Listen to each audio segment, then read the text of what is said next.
Okay, what's up, guys? How's it going? It's not recording, is it? It's recording up there. Oh, I thought we pressed record on here. I forgot about that. It's recording up there. Okay, well, Yeah. damn it! No, I look like a fool. I'm gonna leave that all in. Yep, got it. Anyway, what's up, guys? Hope everybody's doing absolutely phenomenal. I'm sorry that I sound this way. I'm going to try to talk as little as possible in this episode because I've been a little under the weather for like the past week or so, as you can probably hear. All right, now you got to do the thing. Do what thing? Baby, lock the door. Baby, lock the. Baby, lock the doors and turn them. Yeah. Hey, I mean, you know, got it. Yeah, I've got like this weird deep radio thing going on that I don't know that I'm all for. But yeah, we went and watched Interstellar in 70mm IMAX for the 10th anniversary, which was freaking awesome. I'm glad that we did.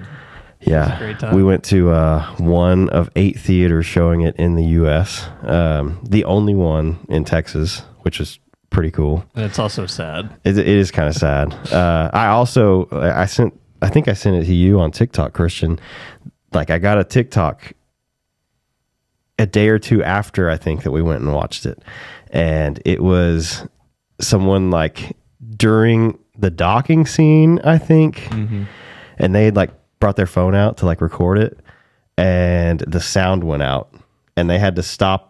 Like something broke on the projector or something, and they couldn't fix it. And it was literally they tagged the IMAX that we went to in Dallas. Oh, so it broke. Yeah. I'm so glad it didn't break. I know, dude. Because when the guy was talking about, this is what happens if something messes up, I was like, don't even speak that into stop talking about it. Because I know this, like, it's so much more likely of something to break because it's the real deal projector and sound. So I'm like, don't even speak that into existence, man. The guy, the guy who comes and talks is cool. I'm glad he does that. There's a guy he's like really into it. Who comes out, and I guess he's maybe one of the managers or something. But he talks about he brings out a piece of film so you can see how wide it is, and talks about like sort of the logistics. And he talks about like he brings out like 3 or 3.5 feet of film, and he's showing like this is 1 second. Like this is 1 second. Like this is 24 frames of this film. Cool. It's pretty cool. It was really neat. Yeah, that guy is like very passionate about like especially film. And I think he said he'd been working like at movie theaters for like 30 something years.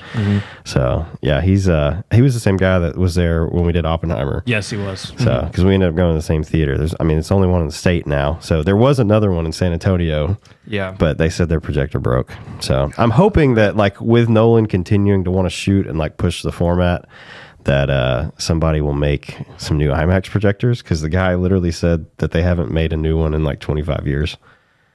God, yeah, that's crazy. It's still basically got the original IMAX film projectors from like 2000. God. And I just wonder, like, what were they showing back then on like just documentaries? Ironically, in the 2000s, Disney released some of their stuff on IMAX.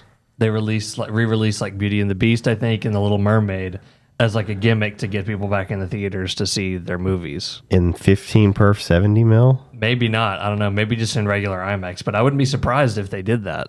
Huh. Well, the only reason at the time it would have been more likely to do that on film than digital. Yeah, that was like right in the cross period. The only reason that I'm curious is because I don't think 5 perf 70 mil film runs the same way as the 15. Because the 15 like has 2 giant tables and it runs horizontally through the projector, whereas I think 5 perf 70 mil just runs like a 35. I don't know. Yeah, I don't know either. I don't know enough about it. I don't know. It was pretty cool. Christian, I know that's your favorite movie. That's right. Yeah, it is your favorite movie. What did you think about this watch?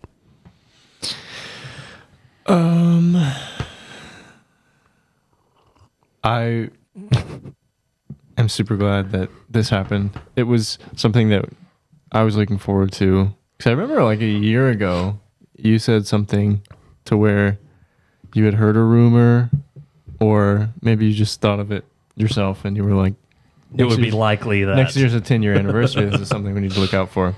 And so I was super excited to see it. I think after we watched Oppenheimer, I don't know if there were some rumblings or something that I'd seen online. I think what I did was I was just like, what Nolan films are coming up for like anniversary screenings? Because I think we had gone to watch some other anniversary screening or something. Yeah. I don't remember what. It may have been like Star Wars or something. Yeah. I think it was 25th anniversary of episode 1. Mm-hmm. Was what we went to watch. Yeah. But anyway, that kind of came up, and I texted Christian. I was like, dude, we need to keep an eye out for this. And then they like confirmed it not long after that. I think the reason that I looked it up was because they had re-released Tenet back in theaters in like February or something for like some special deal. I don't even remember what exactly that it was for. But yeah, they did Tenet for like... And they played it backwards. It was only like one night, I think. That would be wild. I mean, it would probably make as much sense forwards and backwards, honestly. Which is funny.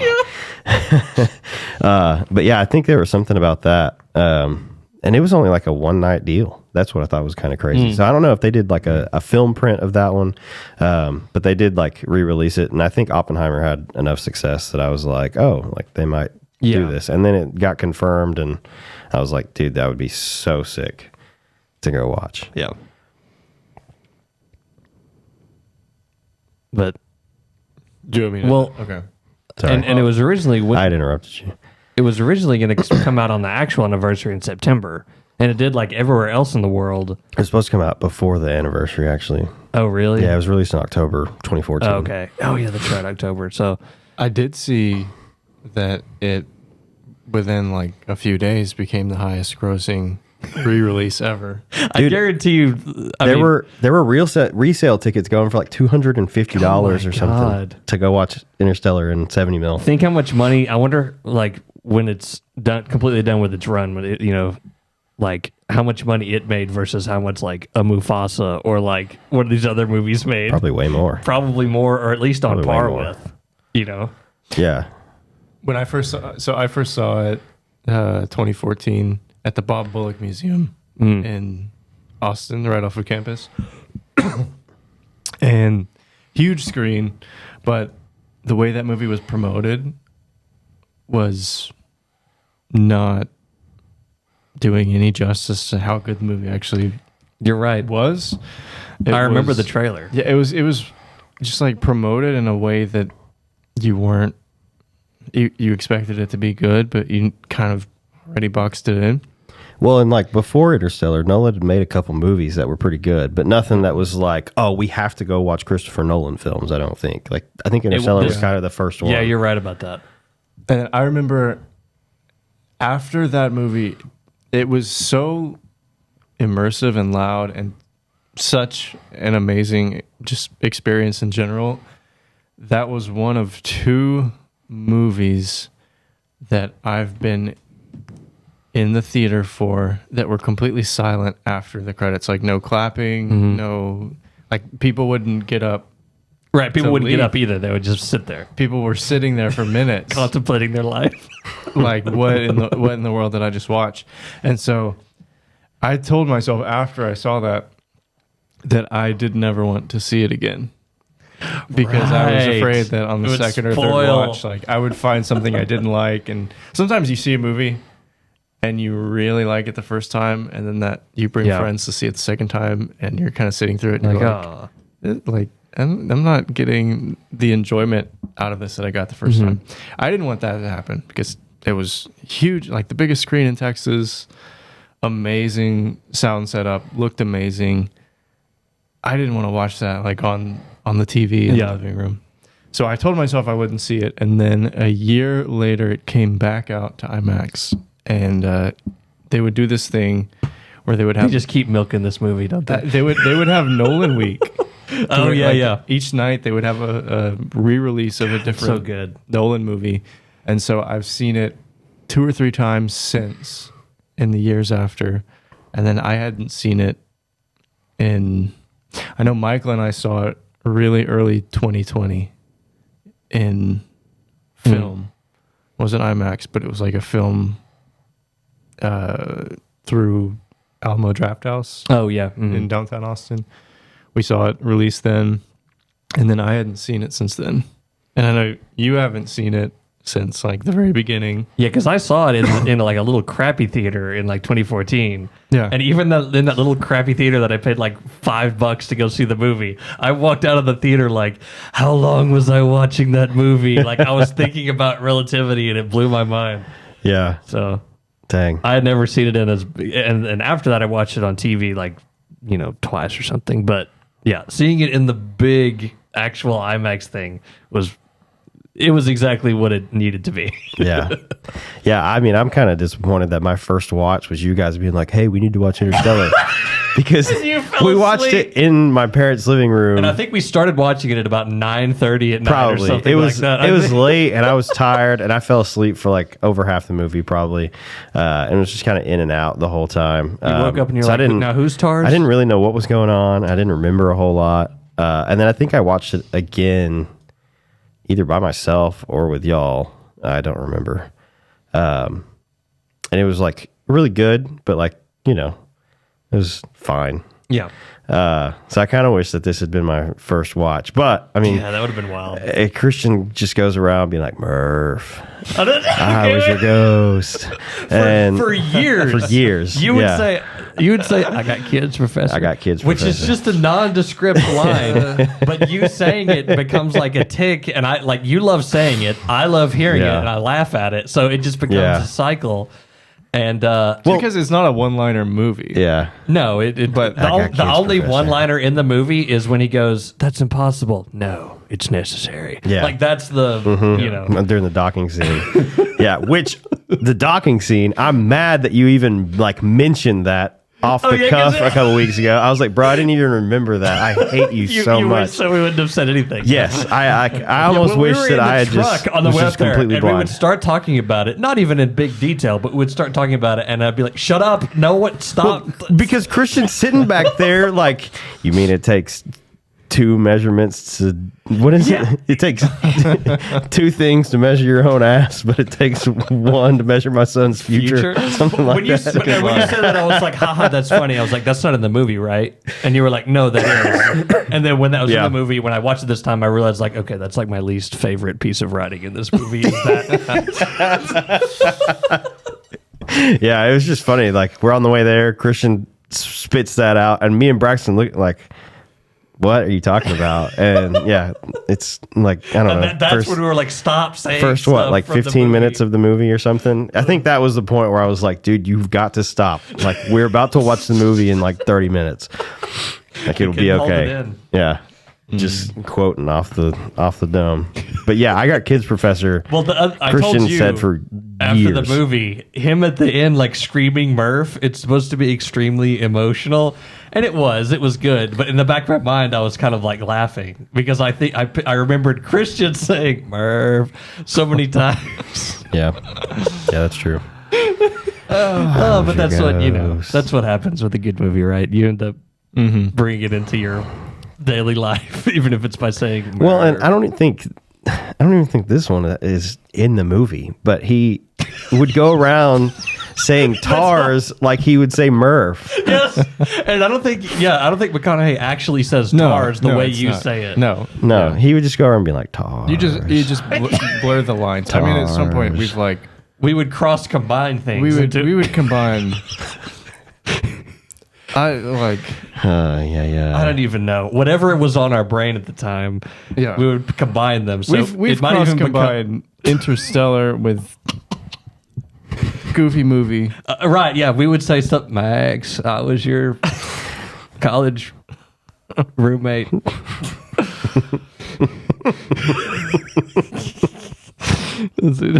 See, now my mind is going again. Jesus Christ. We do not need to bring up Goofy at this moment. But I thought it was a good experience. Yeah. Dude, it was so awesome. It was loud. It was It was- amazing. Like, I think that's one of the best theater experiences that I've had. I wish that's how I had watched it the first time I ever saw it and didn't know anything about it. Yeah. But I also, like, I said this kind of either on the way up there or after we finished. It's almost overwhelming Yes. to watch it in 70 millimeter IMAX, specifically because, like, you can't just go watch it again. Not easily anyway for Yes. us. Like if you lived close or something. But like this one, it was a week and almost every showtime was completely sold Yeah, out. that was crazy how fast it was. Like, Yeah. supposedly ones like in LA, like they would put out a new Showtime ticket and it would literally like sell out faster than like concerts. Yeah. Like within 1 second, all the seats would be gone. I That's will crazy. say an underrated aspect of this movie is that you don't get when watching it at home or on your phone. Or like, I agree that Christopher Nolan is such a like, I don't even know the word, but he was a big Je ne sais quoi. Yeah, he was a big proponent of actually going to the theaters. Oh, yes, and right. being part of that experience. And he's like, I don't ever want my movies to be thought of as like something you can find streaming. Like, I want you to anticipate it, go to the theater, because part of this entire movie apparatus is you're going to walk into the theater. Seeing it in a big dark room Nolan with movies, other people. Yeah, is like it's almost got a Marvel effect to where there's like this immersive experience where you're watching it with people. Yeah, that's part of it. There's like reactions to certain scenes that you can hear. But part of it, and I think it's such a big impact the first time you watch it, it's just how loud it is and how like scary, but also how sound quiet design it is. Yeah, because when they're in space and there's not action going on, it gives you that feeling of, oh, like space is probably really this quiet, and it's a little unsettling. Yeah, it's great writing, great cinematography, storyline, everything, but such an underrated aspect of it. Yeah. For the first watch is like, I remember being scared. Yeah, I was because of how loud it was. Me too. I wasn't in this one, even though it was arguably louder than the first time I saw it, but that's because I was familiar with it. But the same thing happened to me the first time I saw it. Like, in the docking sequence, the music is so loud. Mm-hmm. Not even the action, but the music is so loud, and the organ, you're like Hans Zimmer holding your seat. Hans Zimmer killed that score. It's so good. There are two directors that I think do such a good job with theater experiences, and it's Nolan and Shyamalan. Even if it's not your favorite movie, it's completely different experiences. Right. But I so enjoy going to it for the theater experiences. Like, they're not perfect anyway. Like, if you actually look at the cinematography in either of their movies, like, you're going to notice it's not like perfect. It's not perfect. There's film jumping around, but just like that immersive experience, the sound design, the film flickers, like you get that feeling at the theater that you don't get when watching something on Netflix, even if it's a giant screen, because it's so digitally washed, compressed, and you're watching it through your own sound system, which is not which can the change original mix for what they intended. Isn't like one of the top Letterboxd reviews for it, like watching this on my 2013 MacBook Pro, just as Christopher Nolan intended. Yes. Yeah. So I think it's really cool, and I think even 10 years later, it sets itself apart. It still seems unique, which is crazy that it's 10 years old. And I'm glad that they bring it out every few years and then lock it up, because this is a movie that you should gatekeep. Yeah. Well, that was your original thought behind it, right? Yeah. Was that you didn't want to watch it again? You wanted to preserve that. Because, I mean... Yeah, because it is one of those movies where I don't want to watch it that often, even though it's really good. And if we do, like, I want to be front and center. If I tell you to watch it, then there's no telling that you won't be on your phone.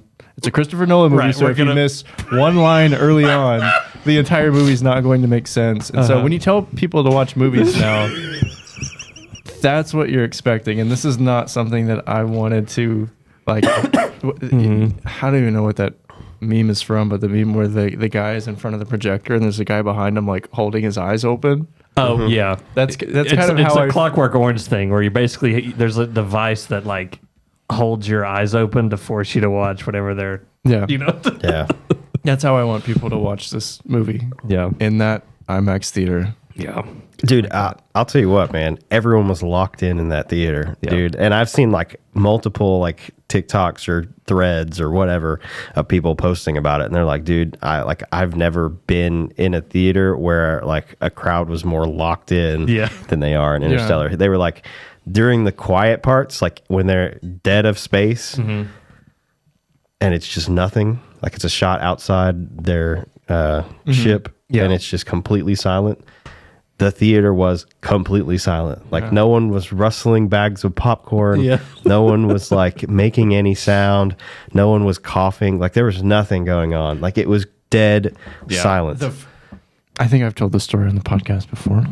You have. But on one podcast or another. the first time that I saw this movie, it was in one of those scenes that was like completely silent. You could hear people around crying. There's someone who was trying to walk down my row. First of all, just the cardinal sin of Christopher Nolan movies. Yeah, he had left. You don't go up. You don't go anywhere. You pee before. You don't get a drink and popcorn. Right. Like you sit down and you watch the movie and do not move for 3 hours. Like I moved my popcorn out of the way. It was like a half full bag of popcorn that I was enjoying in the movie. This guy is just walking down the dark row, and he steps directly on the bag of popcorn.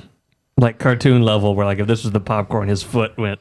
Yeah, like He didn't kick it; he stepped on it. like into it, and then it's not like he pulled his foot up. He just put all of his weight on it, and he turns around and he goes, "My bad," but it was a completely silent theater.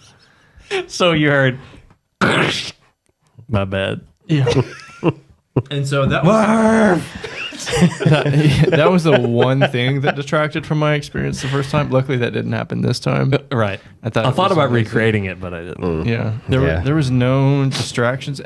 That screen, it's very easy to watch. Yes. Because I noticed in Oppenheimer, the 3 whatever hours it is. It's 3 hours even. Yeah, I noticed like from when it started to the ending, I don't think I looked away from the screen. Yeah. No. The only time that I looked away from it, even for a split second in this one, was because That my pizza? keys fell out of my pocket and hit the floor. Oh. And I was like, I thought you were gotta going be to kidding talk me. about Oppenheimer, and I thought you were going to say when they were naked. No. Florence Pugh, man. Come I on. know, but I don't know why, but that's where my brain went. No, I was talking about this particular watch of Interstellar. I But was going to say, I did sneak a peek at that pizza early on that the girl had in front of us. Did you see it? No, y'all were talking about that. I didn't see it. It looked pretty good. Yeah. Do you have a favorite scene from Interstellar? Docking. Docking. I think docking. I mean, it's the best scene for sure of the whole movie. Everything comes to a climax at that point.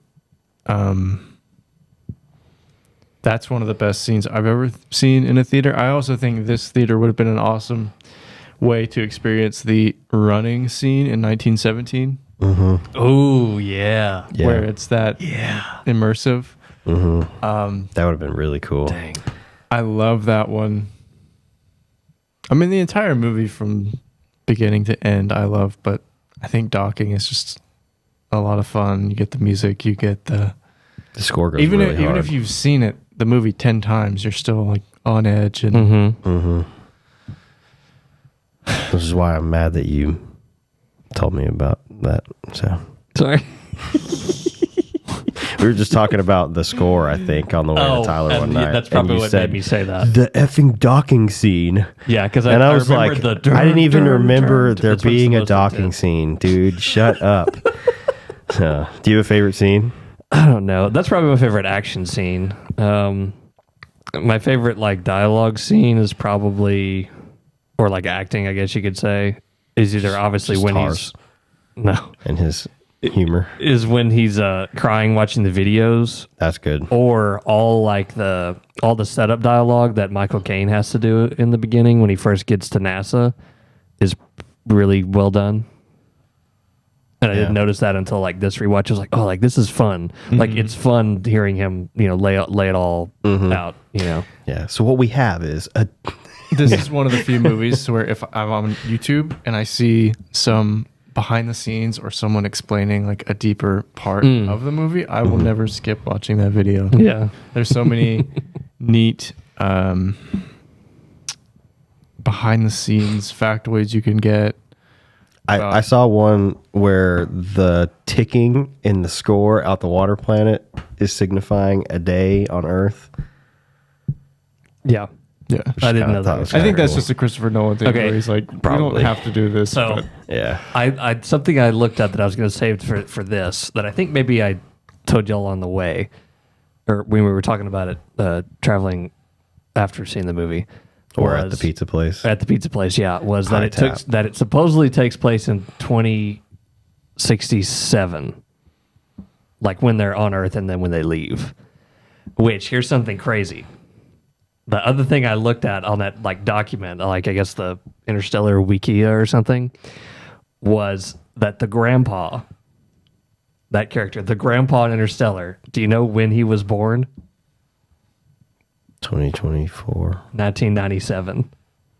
Oh, really? We're the grandpa. Whoa. We're his generation in the Interstellar canon. Our grandkids are gonna have to flee Earth. Isn't that crazy though? Yeah. I love seeing that. Which outside of movies, that's always been like one thing that I love like to study and look at is like generations. Like okay, when someone is born, and then like at what point did they experience things like in their life and like world history. I've always been fascinated with that. So even though this is fictional, it's still interesting to think about. Okay, so if we are hypothetically we would be the grandpa, then then there's Cooper's generation, and then Murph's generation, and I don't know. It's interesting. I have a couple scenes that I really love. The docking scene, of course, because that's just it's so good. But I think my favorite. Yeah, Davy Jones was playing his heart out. Yeah, you're right. I actually think potentially one of my favorite parts of the score, and I noticed it when we watched it in 70mm. I then went and watched it like the following week because it was in our local AMC, and I watched it in IMAX again. And I noticed several things that I had not noticed when we watched it the first time. But I think one of my favorite parts of the scores is like after he's gone through the stuff with Murph and gets in his truck and drives away, just this like sheer like massiveness of the organ right there mixed with like the countdown of the rocket. Yeah, no. Dude, the score like goes from 0 to like 1,000 right there. It's so good. I got it. I got chills both times I watched that. When I watched it in the giant screen, and also when I just watched it in IMAX at our local AMC. And dude, it hits hard. I think my favorite like maybe dialogue, like emotional scene is when he's about to go into the black hole, and like he's laid out the plan for Brand as like, we're going to leave TARS behind. He's going to collect data, whatever. He does not tell Brand that he is also going to be left behind. And like the realization that she has, like, oh, you're going to leave me alone out here? Like, are you kidding me?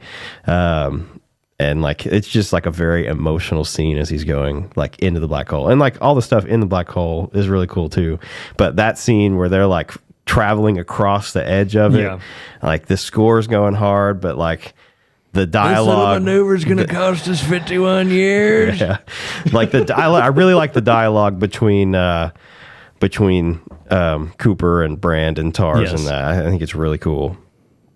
I also, when I watched it for the second time in a couple days, was not nearly as overwhelmed as I was watching it in 70mm either, which helps pay attention a little more. Yeah, you see it in a different way.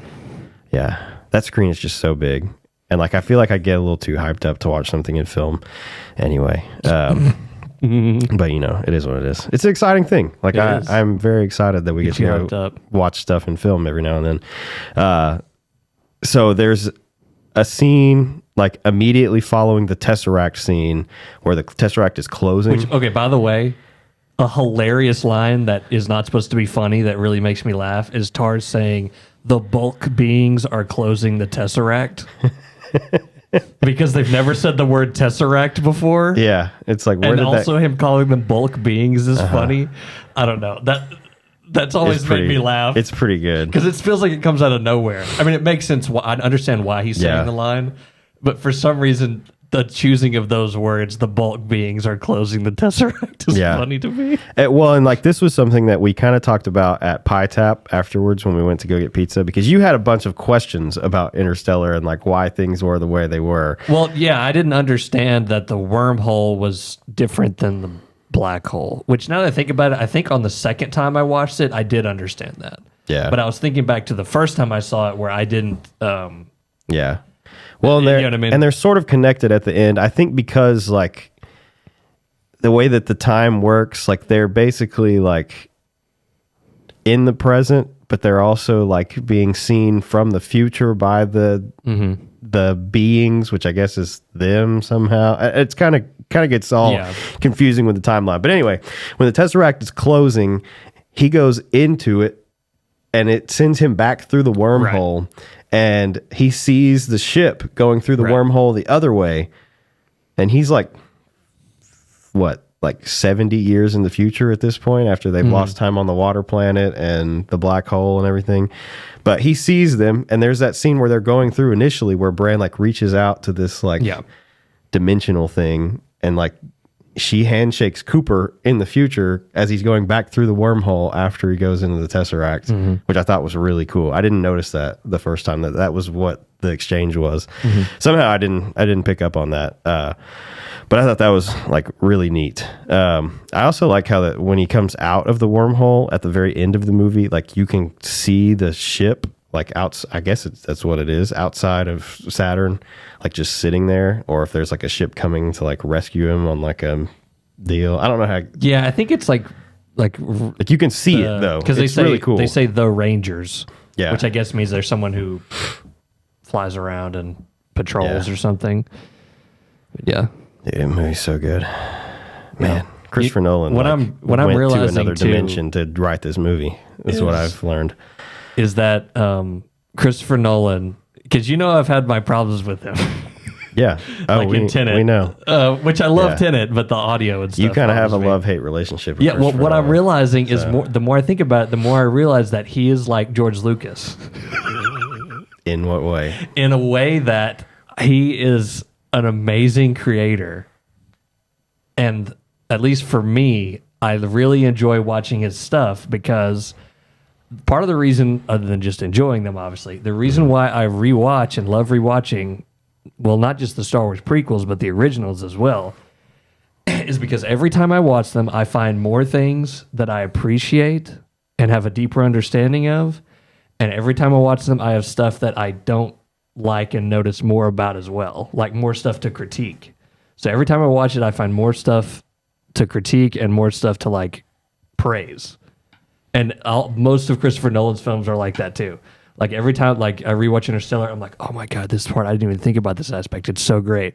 And then I'll find something else that I'm like, that's kind of weird. I would have changed this, or maybe it would make more sense if it was this. But because of that, those are the most fun like things to rewatch and talk about, because if it was perfect, you would watch the movie and then just leave. You know what I mean? It's more interesting that it's a flawed masterpiece, in my opinion, because that gives it so much more to chew on after you get done watching it. Yeah, and I don't know as much about Star Wars, maybe, but I know Nolan films kind of make you think a lot too. Yes. And like you can like I've seen Oppenheimer. I think I watched it 5 times in theaters, and I watched it in 70mm IMAX for the first time, which was incredible. But I was like so overwhelmed and kind of lost about what exactly was going on and who was who and some stuff like that. The second time I watched it was in a smaller IMAX at our normal AMC we go to. That was awesome. Like I really understood more of the movie and kind of the timeline of stuff going on. And then I watched it again at the end of the year. I think I watched it one other time. I may have went by myself and watched it in IMAX again. But then I watched it again at the end of the year in like a small theater, which I thought was actually kind of cool because like that's probably how most people would probably watch it. Yeah, probably. And it was an interesting experience because it wasn't like overwhelmingly loud like it is in like an IMAX or something like that. And I really, like the third or fourth time that I watched it in that smaller theater, I really picked up on like, oh, this is what's like going on, like really in detail. And like, I this is the story and the timeline. Yeah. Yeah. And it was so cool. I need to rewatch it myself. It was so cool. And then I've watched it here at my house and like noticed some things then too. The one that really I feel like made a difference and like, wow, I really understand this though, was that like smaller theater. I also watched it on a plane on my phone. Yeah. Which, you know, that's the meme of, you know, the way Christopher Nolan intended. I feel like I have a little bit of like a leeway though, because I've seen it the way Christopher Nolan intended it to be seen. Right. But it holds up. Yeah. Like that's what's crazy is like on the biggest screen possible or the smallest screen you could think It's of. still enjoyable. It's still just such a good freaking movie. Well, that's the same thing about Interstellar. And Interstellar's the same way. We already talked about it kind of, but the fact that it is 10 years old, but also that like it could come out now and it would almost even be like, I feel like if it came out now, like without, us ever like in a world where we haven't seen it before, and it came out now in this like today's movie landscape, it would be more appreciated now even than it was then. Yeah. Which is crazy. Like you can't say that about most movies. Yeah. And what's crazy is like the performances in it and the cinematography, it won like basically no awards. Mm-hmm. It's wild. It's crazy. It should have won for visual effects at the very least. Because there's so much real models that look so good, and all the space, like actual visual effects, looks like the planets and obviously the black hole is so good. It should have won. Yeah. I don't know how they did a bunch of that stuff. I think, did he use a bunch of CGI in that, or was it mostly practical? I know he tries to do as much stuff practical as he can, but mix. But I know it took like 56 days to render one of the shots. Yeah, like I think the black hole was probably Gargantua.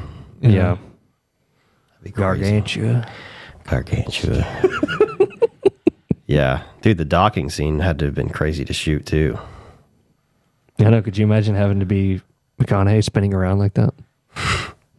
I just mean like because I'm sure they did that with miniatures. Yes, and models. But there's like but you still have to like perspectives inside the models. When you still have to like do the spinning of the deal, and like I'm sure that was tough. I'm sure it took a while for them to figure out how to do that. And then I'm sure maybe Christopher Nolan would have a rebuttal to that and say, no, that was the easiest thing we did. Or maybe, you never know. You never know with him, man. So I just I don't know what his next movie is going to be. Imagine if it was announced that he was doing Fast 11. That would be insane. But that would be a weird cast because they've already partial like cast announced for the next movie.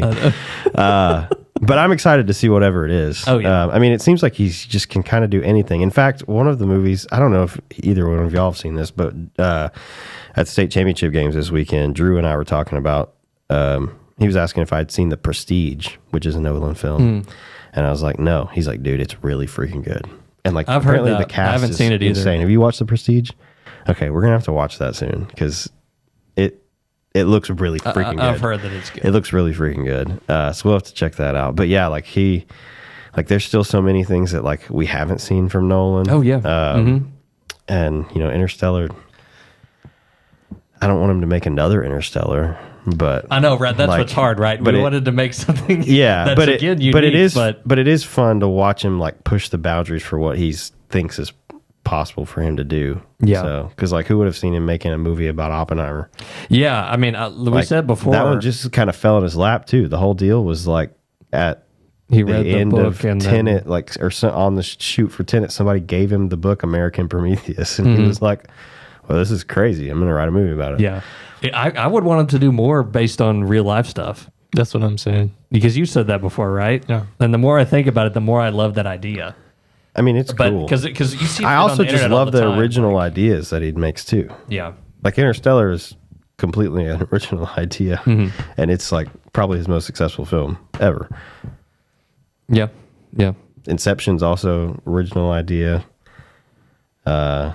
I want him to make like Dunkirk is based on a true story. Oppenheimer is based on a true story. The Dark Knight, I mean, it's based on other characters, but it's largely his own telling of that. And some of the best Batman stuff we've ever seen. Yeah. So I don't necessarily say like, oh, he should do more comic book movies. But I know y'all have kind of mentioned, like, I think a lot of the rumor was that he was going to do a movie about the Cuban Missile Crisis after Oppenheimer. Which I don't know if that'd be. I mean, it'd be cool if he did it. It'd be good, but yeah, it's because I want him so to do like an an unknown story. Yeah, yeah. Because there's a bunch of those out there. Yeah. Of cool historic stories that are real that we're not as familiar with, What if you made a Sasquatch like alien movie? Oh, that would be good. And just like brought in a bunch of cryptids. Yeah. So what are the rumors about what he's working on now? We know there's a bunch of big names attached. The biggest is Matt Damon, right? Yeah. Matt Damon, Tom Holland, and Zendaya, I would say, are all relatively the same. And Hathaway's stratosphere at back this in it. point. Princess Diaries 3. Yeah, right. And some of the I heard rumors they are making that. I think they are. Some of the rumors have been helicopter movie. I don't know what Okay, that's but going to here's be the about. thing. Here's the thing why that person who made up that rumor is smart. If it has a helicopter in it, they're going to be right. And statistically, there's a 50% Yeah. chance that there's going to be a helicopter in it. One of the rumors was that it's a see if I have remake. that poster. It's a remake of like a 1980s police duo. Ooh, that would be good. I don't remember the name of the movie. I had 48 never seen Hours? it. No. No, Turner and Hooch. I think the word blue is in it. Blue Harvest. No, I don't remember. It's like Yeah. a police helicopter, and then Blue it's- Thunder. That might be it. Yeah. And then they were like, it makes so much sense. Tom Holland's the young cop. Oh. Matt Damon's the old cop. But you could cast these actors as anything, Yeah. and it would make sense. And then another person said, we think it's a 1920s vampire movie. And that was months ago. And I think that's before the Michael B. Jordan movie was announced. oh yeah, Isn't that about 1920s vampires? I think I could see people, even if it's not Sinners? exactly about Yeah. that. I'm not sure. Even if it's not exactly about that, I could see someone mixing that up for. I thought it was about demons. It's about, but isn't I it don't- like I- 1920s? Yes, it doesn't show in the trailer what. And then like, the thing Nosferatu's is. coming out at the same time. and so also I feel three like werewolf No. movies. Sinners doesn't come out till February. February or March. well, it's like the same It's coming out soon. year. It's yeah. not coming out like a year from now. And so I feel like a lot of those rumors got leaked to people, and they said, "Okay, this is the next big Nolan thing." But I don't know. Why is it so blurry? I don't know either. I did see. I want him to do a James Bond. Maybe not now, but in like 10 years from now. I did see that Robert Eggers. This is not loading. Yeah, this is the poster that I saw. Christopher Nolan making a film about helicopter cops. But that looks sick. Like, I don't know who made that poster. Probably AI. I don't know who made that poster, but it looks freaking awesome. But it does have a confirmed release date. Yeah. July 17th, 2026. Okay. I I don't want to wait that long. did read today Either. that Robert Eggers finished another script for a movie called The Night. K-N-I-G-H-T? The Night House. Why can't he, like, come up with better titles? Those are cool titles. The Witch, The Lighthouse, The Northman. Wait, they're all the. Except The for- Nosferatu? Well, the rumor What was if he really called it the Nosferatu? the rumor was that they wanted to call this one The Vampire, and then the studio was like, "No, we're going to call it Nosferatu." Oh, really? Because Yeah. there is an old movie called The Vampire Mhm. from around the same time as Nosferatu. But it is about Nosferatu, isn't it? I guess so. Don't they What say his is? name in it? And then he flickers the light switch.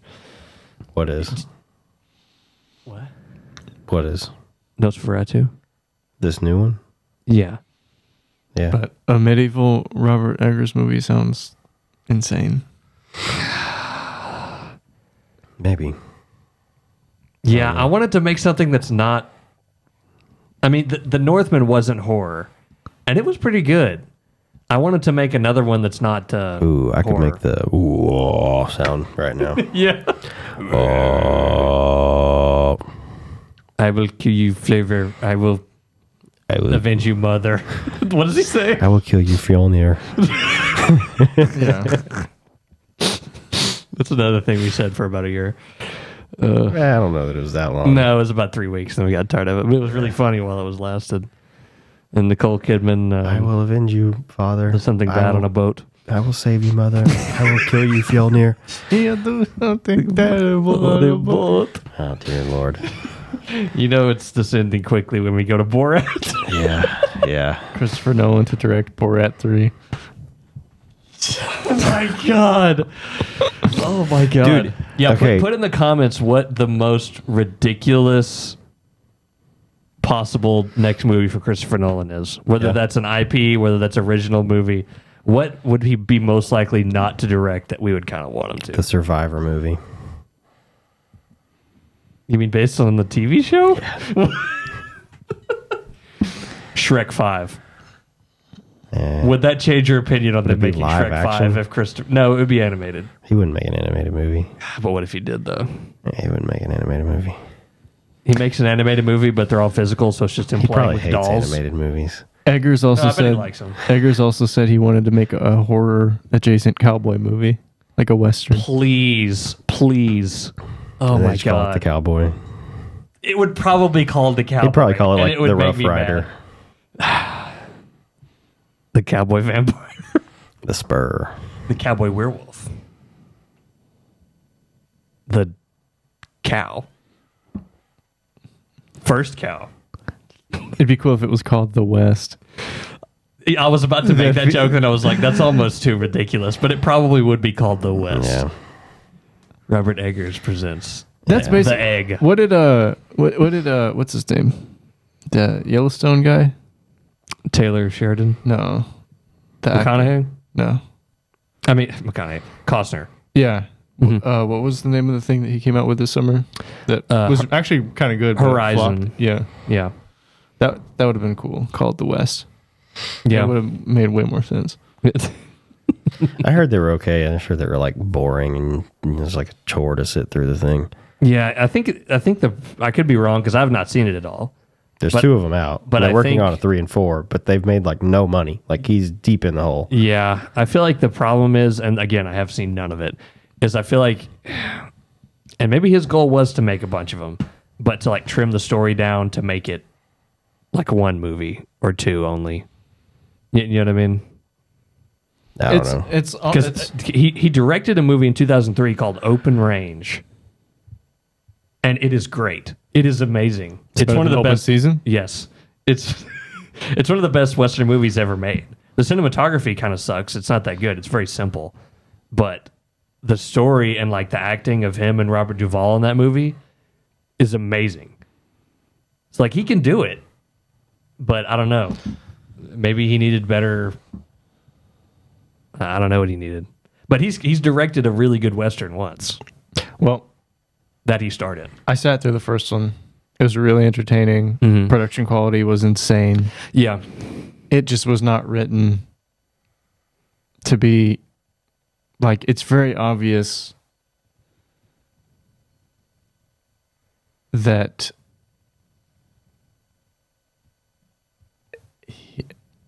I don't even know what I'm saying. But it's the writing needs to be improved. Essentially, it's more like an anthology. it should have been a miniseries. It should have been more of like a mini series. They should have dropped the budget just a little bit and then made a TV miniseries that was really like, Yeah, where there's at least a loose stop and start in episodes, because yeah, I watched the first one. I was like, that was really entertaining. I thought it was going to resolve somewhat. right, yeah, And then you find out like, oh, this isn't even resolving until the fourth. right, yeah. And so we just want you to sit through the first three, which are 3 hours long. It's a big ask. It's you know how they tell you good writing, you always say and therefore when you're trying to go from point A to point B. All this happened. You never- Therefore, we're moving to this next Yes, thing. writing should always be with your points. That's it should good. always be therefore this happens. Therefore, if this changes, then this happens. Therefore, this happens. Mm-hmm. That one seemed like they just came up with a lot of cool hypothetical scenes that actually did happen in the West, Yeah. and then they just spliced them all together, and they didn't really impact There's each not other. much meat on It's the- just a bunch of different stories from people across the country that were like converging on this one town. Mm-hmm. And at the end of the first movie, the only thing you're shown is that there's like a piece of paper that says Horizon. It's like a new community in California. Hmm. And Yeah, it should have been a everything you went miniseries. through before, like you didn't know why you were being shown those people, Mm-hmm. how they don't really interact. Yeah. They're not going to interact until a later movie. So Right. you just saw all these different scenes that kept jumping back and forth, yeah. and they I could never see that interact in the being- movie. But it was entertaining. Yeah. I'm going to watch them probably, but I'll probably wait to watch them like as a miniseries, watch them in succession. What do you have? Gonna take you a while. You pulled up something That'll be like 5 years from 10 now. hours. Yeah. It's not that different from a TV show. No. Someone's going to Might upload be it on more than TikTok. that, actually. I Like think 60 seconds at a time. Just And exactly how Kevin Costner intended in this ratio. You know, the wide sweeping vistas in gosh. Western movies, let's take them from this to this. well, You seem like you want to play something. I do. Are you trying to find it? No, I already found it. So this is a TikTok that I found about Interstellar. Here you go. It says, not a single butt cheek was unclenched. And it's just like in a theater during the docking scene. It's so It's just like a short thing, but yeah, on, dude, it's Tars. just. That Hey, I movie thought about it. is If I get so- another cat, you know what I'm going to name him?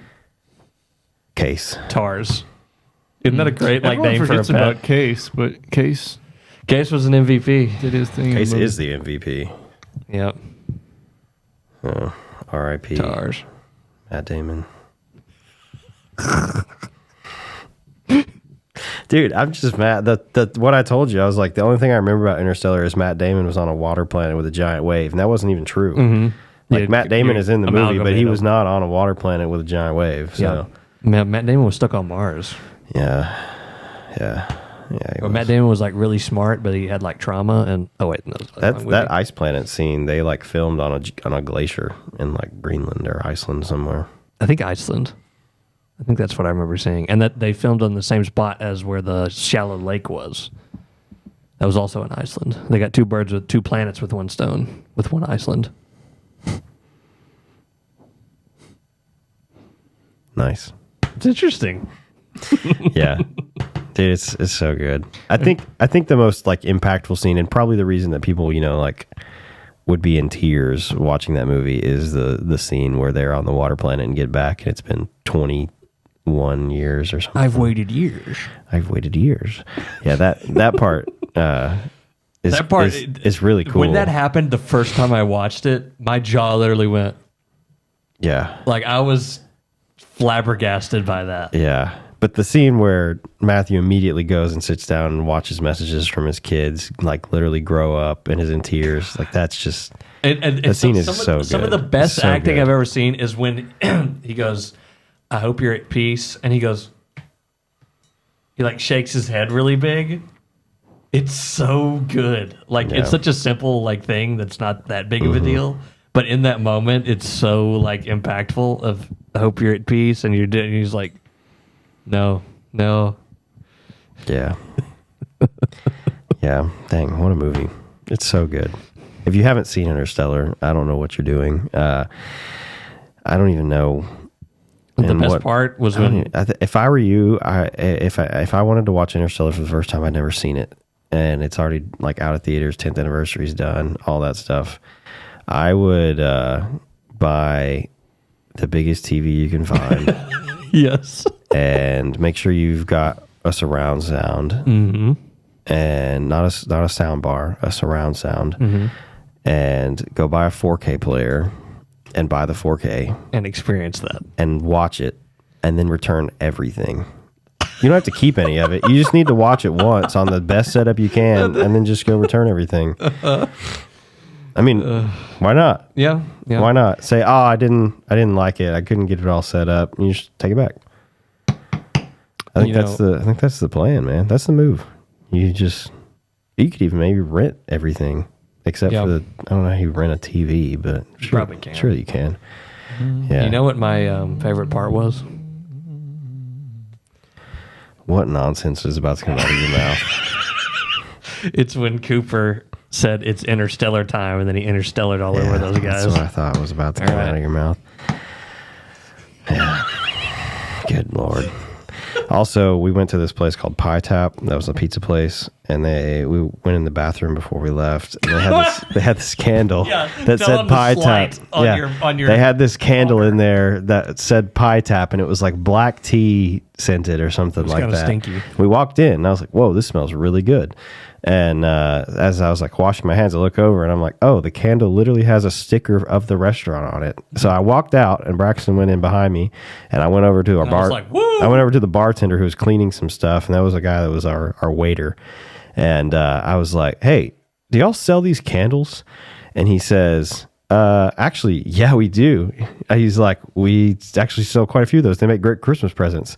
And I was like, "Can I get 2?" And he's like, "Yeah." And so he like tells one of the other guys, and the guy was like, and he goes to look, and the bartender guy was like, "Yeah, like they were really popular, and so we were buying them from this company for a while, and then we just decided to have them made for us. And so like any Pie Tap location, like they all have the same scent." So I'm like, "Cool." So this guy walks back out, and he's like, "Man, I only have 3 candles left." Keep in mind, these candles are like $25, $30 a piece that they're selling. They're not that cheap for them. I mean, they're way less expensive for them to buy or make or whatever the frick they do. And this guy walks out, and he's like, "I only have 3 candles left, and I need them to get me through the weekend." And I'm like, "It's a freaking candle in a bathroom, bro. Do you not want to make money? Like, seriously, you don't want to make any money? I'm here trying to buy 2 candles." And so he's like, "Yeah, I'm not going to be able to sell them to you." And I'm like, "Seriously?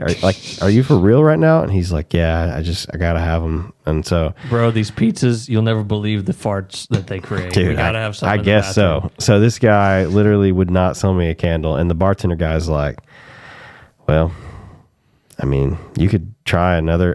I think what the guy told me was, "You could come back next week and I'll have 3 boxes." And I said, "Dude, I live 2.5 hours from here. I'm coming back. I'm not coming back. Like, this is I'm never going to talk to you as a human ever again. This is your one shot to sell me a candle." And he did not take it. And I so think we'd all agree that Two Brothers from Italy was the better post IMAX restaurant experience. Looking back at it now, yeah, probably. Two Brothers from Italy. This was an Italian restaurant in which on the menu, I swear, it said something like, what? I always forget what it was. It's something like phonetically it spelled this out. This is not me. It said, "Our English is a no good, but our food is. But our food is a better. But our food is a better." Phonetically written like that. And we were like, this place is insane. Our English is a no good, but our food is a better. Yeah, so anyway, this guy's like, "Yeah, you could go," like, the bartender guy was like, "I mean, they sell them at like any Pie Tap. You could just, like, if you can go buy one on." And I'm like, "Dude, that's way too much effort for a candle." Yeah, I don't like it that much. Like, I wanted to buy this right now while I'm in your restaurant, and you said no. Leave and never come back. And I'm like, why? Like, what idiot doesn't say, "Yeah, no, it'll be fine. Like, yeah, we're going to make money off of this guy buying candles." Yeah. Just don't light the candle until a little bit later in the day when the stinky farts start coming. Or just go to Walmart and buy. It was in a shopping center. They could have literally walked over, bought a different candle for that week, and then... And besides that, I would argue they're using the candle too much because the aroma, dude, although it smelled good, it was too strong. Yeah, you walked in there and a little tiny bathroom. Hit you like a brick. Anyway, that's our enter candle story. Hey, I thought of a pirate joke, which I don't know if this episode is going to go up on Rated Aargh or the question at hand, but which state has the piratiest name? Arkansas? Yeah. That made me a little too excited. Yeah. I thought Arkansas. Arkansas. Yeah, and it's good because it says R, but they also stole their name from another state. They did. Yep. Arkansas. Anyway. I'm trying to think of a better one. Well, thank you guys for watching. Hope you enjoyed this episode. If you haven't watched Interstellar, do what I said earlier. Literally just go buy everything and then return it like the next week and say, "Oh, it was a Christmas present." Mm-hmm. And they didn't like it. Yeah. But yeah, we'll see you in the next one. Bye, guys. Do not go gentle into that good night.